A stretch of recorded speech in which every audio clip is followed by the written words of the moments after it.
सुनने के लिए बड़े बेसब्री से इंतजार कर रहे हैं।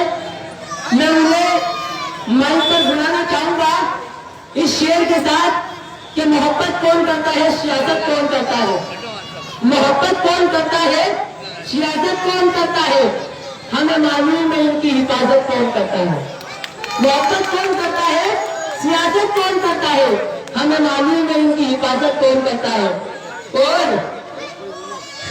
यहाँ एक इन्हीं ने बचा रखी है लाज पूरे देश की, वरना सभी टुकड़ों पर करते हैं बगावत कौन करता है। मैं बस इसी बातों के साथ जनाब इम्तियाज जलील साहब को इस नारे के साथ बुलाना चाहूंगा। MIM पार्टी जिंदाबाद, इम्तियाज भाई तुम आगे बढ़ो, हम तुम्हारे साथ हैं। जनाब सांसद इम्तियाज जलील साहब हमारे बीच में।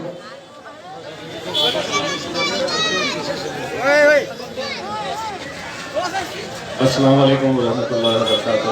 पीछे चलने जरा, गोमतीपुर के तमाम नौजवानों, बुजुर्गों, पर्दा नशीन हमारी माएँ और बहनें जो अपने घरों से सुन रही है, मैं सबसे पहले तो उन तमाम लोगों से माफ़ी चाहता हूँ, माजरत चाहता हूँ कि हमारे इस जलसे की वजह से कुछ लोगों को तकलीफ हो रही है। मैं पुलिस डिपार्टमेंट का तहे दिल से शुक्रिया अदा करना चाहता हूँ कि एक भरी सड़क के ऊपर आप लोगों ने ये इजाज़त दी है कि आज हम अपने लोगों के बीच आए और उनसे मुखातिब हो सके। मैं ऑर्गेनाइजर से ये अपील करना चाहूँगा, आजकल जिन्होंने ये जलसा ऑर्गेनाइज किया है, हम गुजरात आए हैं तो लोगों का दिल जीतने के लिए आए हैं, किसी को तकलीफ देने के लिए नहीं आए हैं। ये पैगाम हमारी तरफ से जाना बहुत ज़रूरी है। अगर किसी एक इंसान को भी हमारी वजह से तकलीफ हो रही है तो हम उसके गुनाहगार हैं। इसीलिए अगले बार जब जलसा लगाया जाए तो ये ख्याल रखा जाए कि हमारे जलसे की वजह से या हमारी वजह से किसी और को तकलीफ नहीं होनी चाहिए। आज आप लोगों का अल्हम्दुलिल्लाह ये जोश, ये जज्बा देखकर मैं सोच रहा था कि कहीं मैं हैदराबाद में तो नहीं बैठा हुआ हूँ, लेकिन ख्याल आया कि न जाने हो सकता है ये कुदरत का ही करिश्मा हो सकता है कि पहले हैदराबाद, फिर औरंगाबाद, अब अहमदाबाद।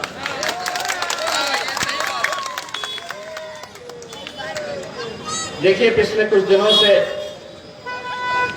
जब हम यहाँ पर गुजरात आए, पहली मर्तबा हम लोग बड़ौदा गए, भरूच गए, सूरत गए और वहां पे हम लोगों ने आप लोगों की जो मोहब्बत देखी, जो एक जोश और जुनून देखा।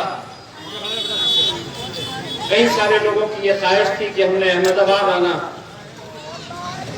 हमने बैरिस्टर असदुद्दीन अवैसी साहब से कहा कि यहाँ के नौजवानों के अंदर जो जोश है, जो जज्बा है, जो बुजुर्ग लोग हमारे साथ जुड़े हुए हैं, वो देखते हुए मैंने खुद असद साहब से ये बात कही थी कि असद भाई, अगर आपका प्रोग्राम कहीं का भी हो उसे अब कैंसिल करना पड़ेगा, क्योंकि हम सबको अब गुजरात चलना पड़ेगा।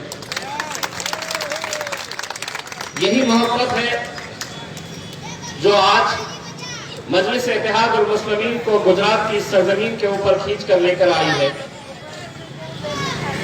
मुझे बताया गया कि ये जलसा नहीं होना,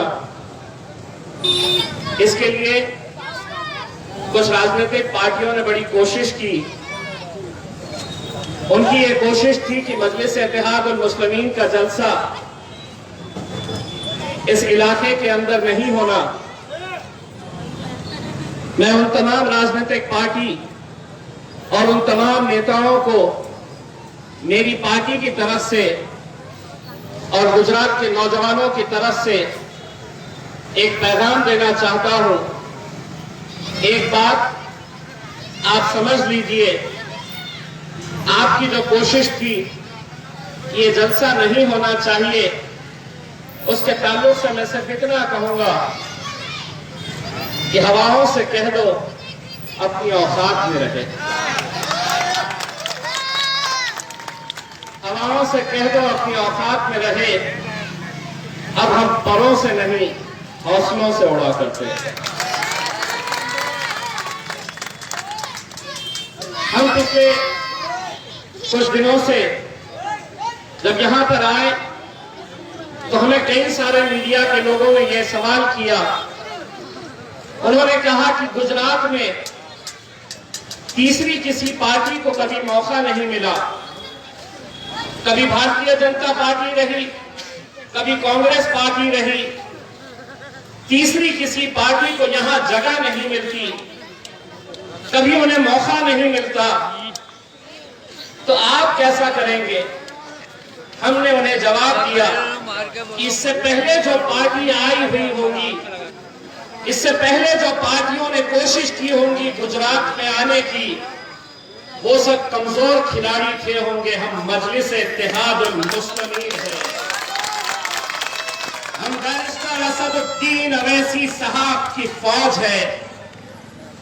हमारा कायद बैरिस्टर असदुद्दीन अवैसी है, जिसने इस मुल्क के अंदर अगर हम सबको कुछ सिखाया है तो ये बात सिखाई है कि अगर इस मुल्क में तुम्हें रहना है, जीना है, तो सर ऊंचा करके और सीना चौड़ा करके चलना सीखो।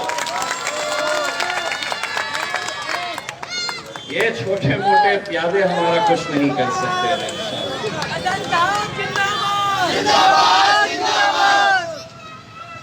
ये तो हम मजलिस के एक छोटे से कार्यकर्ता हैं, हम मजलिस से एक छोटे से सिपाही है।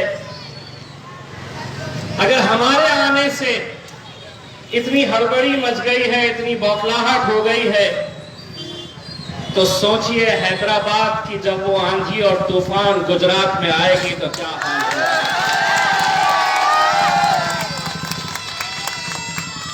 लोग हमसे ये सवाल करते हैं कि क्या सही में मजलिस गुजरात में इलेक्शन लड़ेगी? क्या सही में असद साहब यहां पर आएंगे? क्या मजलिस यहां पर सभी चुनाव लड़ेगी?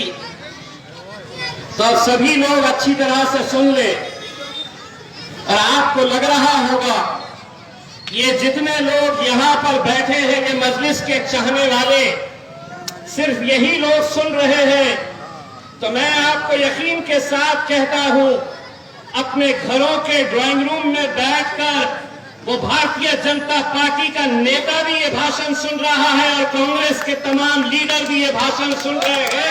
तो एक बार कान खोल के सुन लो, समझ लो, मजलिस भी आएगी, असदुद्दीन अवैसी साहब भी यहां पर आएंगे और इंशाअल्लाह पूरे इलेक्शन हम यहां पर गुजरात के अंदर लड़ेंगे। और लड़ेंगे नहीं, इंशाअल्लाह हम आए हैं तो सिर्फ लड़ने के लिए नहीं आए हैं, अब हम लड़ेंगे और इंशाअल्लाह जीतेंगे।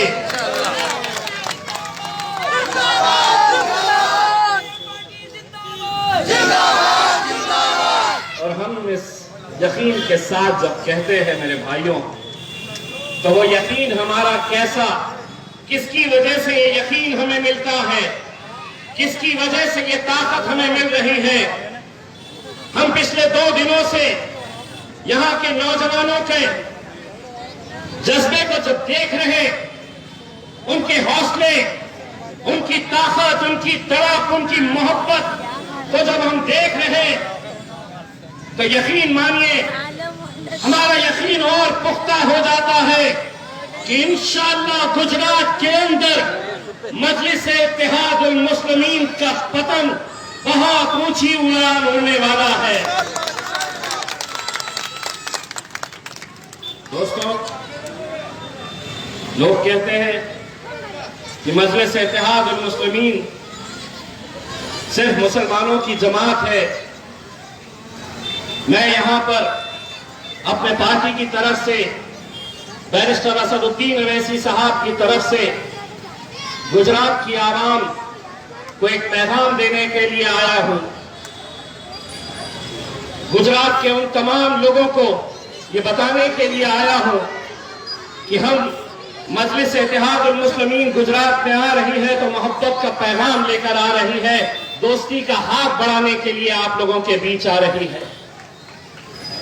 ये सही बात है कि हाँ, मजलिस-ए-इत्तेहादुल मुस्लिमीन को चाहने वालों की तादाद सबसे ज्यादा हमारे वो नौजवान हैं, वो मुसलमान नौजवान जो इतने सालों से ये देखता आया है कि किस तरह इस कौम का इस्तेमाल महज एक रबर स्टैंप की तरह किया जा रहा है कि हर 5 साल के बाद वो आएंगे, वोट मांगेंगे और पूरे अधिकार के साथ इस तरह मांगेंगे कि उन्हें मालूम है कि ये लोग भारतीय जनता पार्टी के साथ तो जाएंगे नहीं, इनकी मजबूरी है कि इन्हें देना है तो कांग्रेस को ही देना है, और यही मजबूरी का फायदा उठाते आ रहे हैं।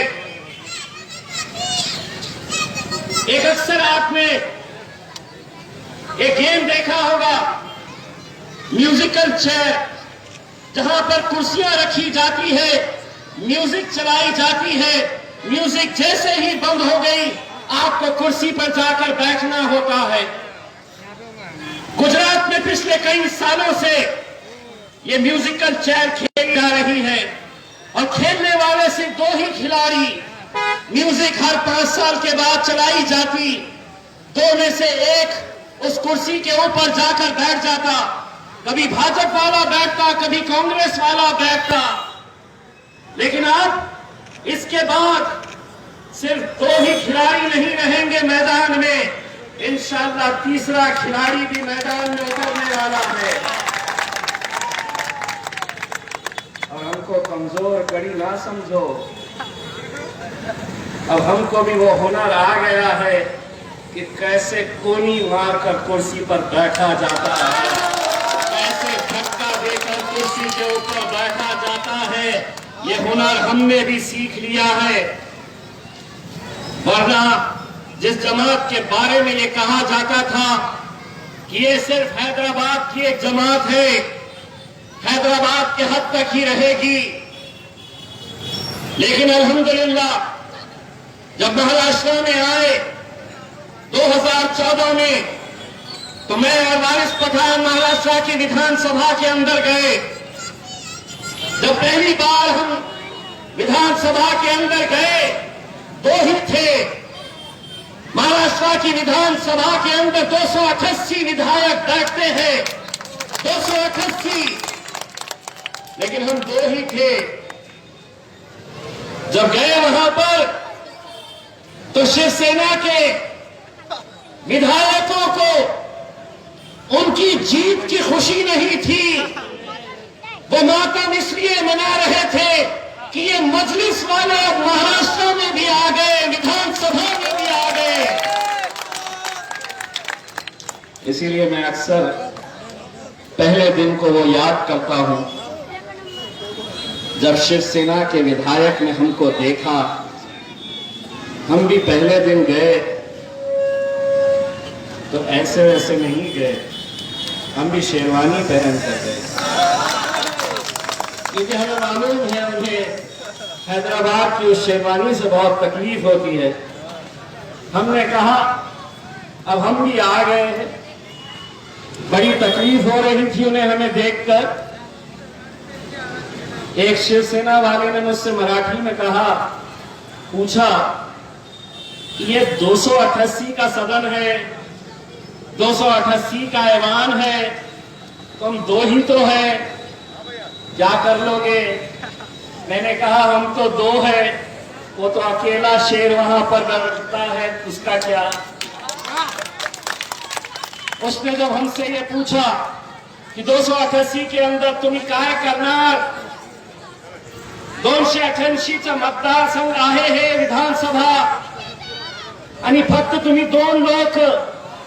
उसने मुझसे पूछा कि तुम तो 2 ही है, क्या कर लेंगे? तो मैंने उसको मुस्कुराकर देखा और मन ही मन सोचा कि पब्लिक भी कैसे कैसे को भेज देती है विधानसभा के अंदर। लेकिन हम असद साहब के शागिर्द हैं, सवाल किया था, जवाब तो तुझे लेना ही पड़ेगा हमारा। तो हमने उसको पूछा कि कभी जंगल गए हैं तुम? थोड़ा परेशान हुआ बोला काय म्हणायचे तुम्हाला? मैंने कहा कभी जंगल गया है तू? तो बोले कहना क्या चाहते हो? मैंने कहा कि जंगल में कुत्ते, बिल्ली, भेड़, बकरी कितने हैं ये देखे नहीं जाते, शेर कितने हैं उनकी गिनती होती है। पहले ही दिन समझ में आ गया, 2 है 200 पे भारी। और उसके बाद हर रोज हम उन्हें समझाते हैं। यही बात हम यहाँ पर भी समझाने के लिए आए हैं। इलेक्शन है, इलेक्शन की तरह लड़ेंगे, पूरी ईमानदारी के साथ, पूरी मेहनत के साथ मैदान के अंदर उतरेंगे। बस आप लोगों से इतनी अपील करना चाहते हैं, ये पार्टी मजलिस इत्तेहाद उल मुस्लिमीन को बैरिस्टर असदुद्दीन अवैसी साहब, अकबरुद्दीन अवैसी साहब ने बड़ी मेहनतें करके इस मुकाम तक पहुंचाया है। एक ऐसे मुकाम तक पहुंचाया है कि जब लोग कहते थे कि एक हैदराबाद के हद तक की जमात है, आज अल्हम्दुलिल्लाह महाराष्ट्र में हम जीते हैं। महाराष्ट्र के बाद जब हम बिहार में गए तो वही बातें हमें सुनने को मिल रही थी। जैसे हम गुजरात में आए हैं तो वही सवाल हमसे किए जा रहे हैं। अब आप आए हैं तो आपके आने से इसका नुकसान होगा, इसका फायदा होगा, आप आए हैं तो वोट कटेंगे। एक बात सुन लो, 70 सालों तक ये जितने लोग यहाँ पर, ये आवाम जो बैठी है, 70 सालों तक मजलिस यहाँ पर नहीं आई थी। क्या वजह है कांग्रेसियों कि जो भारतीय जनता पार्टी आज से कुछ साल पहले तक महज 2 लोकसभा की सीटें जीतती थी, वो आज 300 के ऊपर गई है। तो कौन जिम्मेदार है इसके लिए? लेकिन नहीं, जहां मजलिस जा रही, तुम क्यों आए, तुम क्यों लड़ रहे इलेक्शन? अब तुम्हारे आने से इसको फायदा होगा, इसको नुकसान होगा, इसको घाटा होगा। एक बात सुनो, 70 सालों तक हमने अरे गैरों के नुकसान और फायदे के बारे में सोचा है। अब हम आए हैं तो सिर्फ हमारे फायदे के बारे में बात करने के लिए हम आए हैं। जरा सा कुछ हुआ कि आप क्यों आए, गुजरात क्यों आए, क्यों लड़ रहे आप लड़े तो उनको नुकसान हो जाता। हमारी राजनीतिक पार्टी है, अगर राजनीतिक पार्टी अगर इलेक्शन नहीं लड़ेगी तो क्या अंटी खेलेगी? हम अंटी खेलेंगे, गोटियां खेलेंगे हम।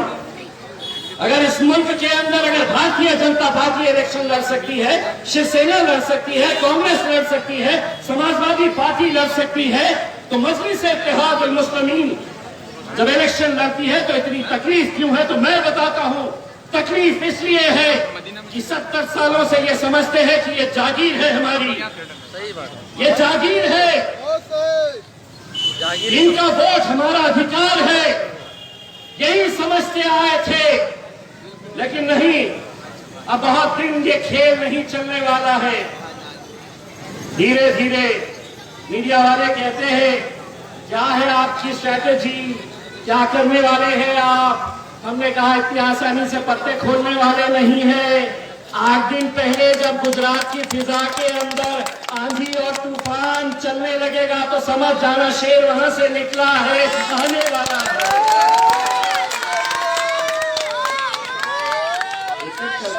एक एक करके पत्ते खोलेंगे ना। हाँ, सही बात। इतनी भी क्या जल्दी है, बड़े लंबे रेस के घोड़े हैं हम, इतनी आसानी से जाने वाले नहीं है, इतनी आसानी से बैठने वाले नहीं है। और एक बात अच्छी तरह से समझ लो, मजलिस इत्तेहाद उल मुस्लिमीन है, डरने और घबराने वाली जमात का नाम मजलिस नहीं है मेरे भाइयों, बिल्कुल नहीं है। जो जमहूरियत में हमें अधिकार दिया गया है, जो हक दिया गया है, वो हक का हम इस्तेमाल करने के लिए आए हैं। हम हमारे नौजवानों के अंदर लोकतंत्र को मजबूत करने के लिए आए हैं। हम हमारे नौजवानों को ये बताने के लिए आए हैं कि इस देश में अगर कानून चलेगा तो संविधान के हिसाब से चलेगा, वो संविधान जो डॉक्टर बाबा साहब अम्बेडकर ने इस देश को दिया है। मोदी जी कब तक चलेंगे आप? एक अंग्रेजी में कहावत है, न्यूटन की थियरी है, जो ऊपर जाता है। मोदी जी सबको नीचे आना है। इतना गुरूर, इतना घमंड, अच्छा नहीं है। ये जनता के खिलाफ आप जो नए नए कायदे कानून लेकर आ रहे हैं, कभी एनआरसी का कानून लाकर आपको निशाना बनाया जाता है, कभी किसानों के खिलाफ कानून लाकर हमारे किसान भाइयों को निशाना बनाया जाता है, कभी दलितों के खिलाफ कानून लाकर दलितों को निशाना बनाया जाता है। मेरे भाइयों, एक बात अच्छी तरह से समझ लो, आज हुकूमत ऐसे दौर से गुजर रही है कि जहां उन्होंने तय कर लिया है कि ये लोग किन किन लोगों को निशाना बनाना चाहते हैं, आप भी अच्छी तरह से जानते हैं। लेकिन अगर हम अपनी सियासी ताकत नहीं बनाएंगे, अगर हम अब भी बढ़ गए, हम अब भी बिखर गए, तो यकीन मानिए आने वाला कल कैसा होगा यह आप सोच भी नहीं सकते हैं। आज इस मुल्क के अंदर अगर हमारी क़यादत खत्म हुई है तो कोई गैर इसके लिए जिम्मेदार नहीं है। मैं अक्सर ये बात बड़ी जिम्मेदारी के साथ कहता हूं, इस मुल्क से अगर हमारी क़यादत खत्म हुई है तो कोई गैर इसके लिए जिम्मेदार नहीं है। मुसलमानों को हमेशा मुसलमानों ने ही हराया है, ये सच्चाई है। क्योंकि हम बढ़ जाते हैं, बिखर जाते हैं,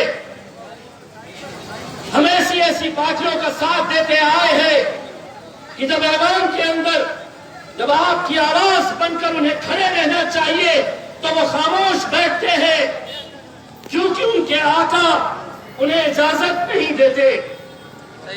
उनका काम तो बस यही है, उठो तो उठो, बैठो तो बैठो। और हम वो हैं कि अगर किसी ने हमसे कहा उठो तो हम बोलते रहे चल बैठ गए। डटकर बोलने वाले गूंगे मुक्के बहरों के लिए हमारे पास कोई जगह नहीं है।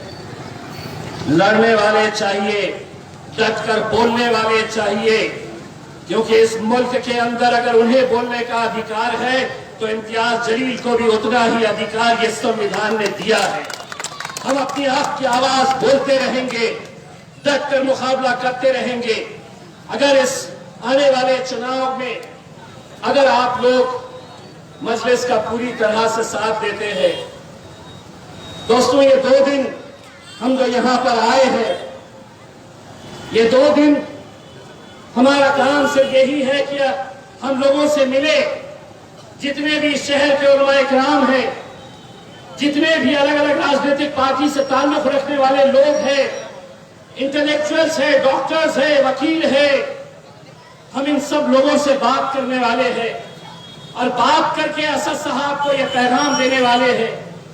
2 ही बातें हो सकती है, या तो हम असद साहब को यह कहेंगे कि असद साहब अभी वो वक्त आया नहीं है कि हमें गुजरात जाना है, लेकिन अगर आप साथ देने का वादा करते हैं दोनों हाथ ऊंचा करके, तो हम असद साहब को यह कहेंगे कि असद साहब अब खुद